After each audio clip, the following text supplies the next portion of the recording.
자, 앞트임 흉터가 심한 분 사례를 보고 계신데요. 앞트임 흉터만 심할 뿐 아니고 라인이 상당히 두껍고 눈이 부자연스럽습니다. 과연 이거를 어떻게 고칠 수 있을까요? 수술 직후 사진만 먼저 보여드릴까요? 보시면 이렇게 인폴드로 들어가는, 즉 뭐 영어식 표현하자면 안쪽으로 테이퍼링하는 그런 앞트임 흉터가 없는 인폴드 쌍꺼풀로 교정을 했는데요. 저는 오직 눈 성형 하나만 20년간 연구하고 시술하고 있는 이희문 성형외과 원장 이희문입니다. 이 수술이 왜 중요하냐면요, 이렇게 돼서 오시는 분들이 많습니다. 과거에는 이렇게 수술을 많이 했습니다. 그러니까 저는 성형외과 의사들의 조금 더 도덕심을 발휘해서 안 되는 건 안 된다고 말씀을 드리면서 수술하는 게 중요하다고 생각하고 저도 노력을 합니다. 예를 들자면 환자분들은 대개 병원에 찾아오면요, 무조건 앞팀 뒤팀을 많이 찾습니다. 왜냐면 비용도 막 괜찮을 것 같고 절개선도 작고, 우리가 예를 들어서 자 와이셔츠 단축구멍 있다 그러면 양쪽을 트면 넓어지지 않습니까? 단추가 안 들어가요. 그럼 어떻게 하면 됩니까? 양쪽을 늘리면 단추가 들어갑니다. 그러니까 환자분들이 물리학적인 그런 상식에 생각할 때는 앞팀 뒤팀을 하면 눈이 많이 커질 것이다, 그런 믿음을 갖고 있는 분들이 생각보다 많습니다.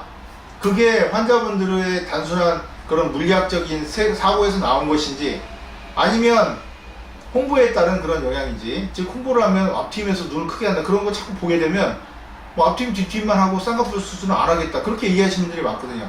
그러다 보니까 앞트임 시술이 좀 무분별하게 많이 시술되고 과하게 되고 해서 결국은 이렇게까지 흉터가 나왔는데, 그걸 또 고친다고 앞트임 복원이나 재검과 같은 수술을 하게 되면 이런 식으로밖에 흉터로 남기만 하고 별 효과를 못 보는 것입니다. 이걸 어떻게 고쳐야 될까요? 앞트임 복원, 앞트임 재검도 안 된다면 어떻게 고쳐야 될까요? 물론 저도 이걸 완전히 고치지 못하고 환자분께 70% 정도 그렇게 말씀을 드립니다. 어떤 경우는 뭐 거의 100% 좋아지는 경우도 있고 좀 못한 경우도 있는데요. 중요한 거는 이걸 고치는 데는 상당한 노하우가 필요하다는 것입니다. 즉 지금 봐서는 뭐 별반 차이 없네 뭐 이렇게 생각하시는 분이 있는데요. 그렇지가 않은 게, 여기다가 라인만 새로 잡는다고 해서 라인이 절대 생기지 않습니다. 왜냐하면 기존 라인은 그대로 남기 때문인데요. 이 부분이 없어지려면 방법이 딱 하나 있습니다. 눈이 실제 커지면 됩니다. 이렇게 커지면 먹고 들어가거든요. 즉 눈을 키울 수 있는 노하우가 있어야지 이렇게 교정이 가능한데요. 자, 눈이 커 보이지 않습니까?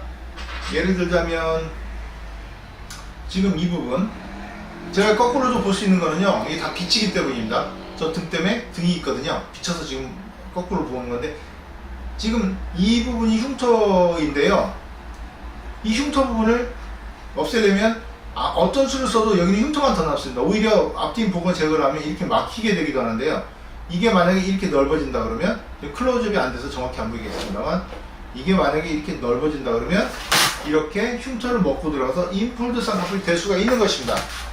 즉 한 번 남은 앞팀 흉터는 이걸로 고생을 많이 할 수 있는 것입니다.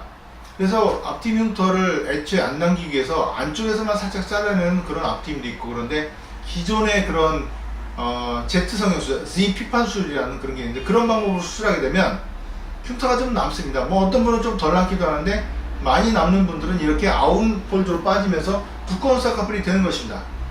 그러나 너무 실망하지 마십시오. 제가 고치는 방법이 있어서 그런 수술을 많이 하고 있습니다. 그래서 보시면 이런 식으로 교정을 해서 좀 그래도 상당히 만족스러운 눈, 아웃폴드가 인폴드나 아니면 얇은 인아웃 라인으로 교정한 그런 사례를 보셨는데요. 상당히 희망적인 사례를 보여드렸습니다. 감사합니다.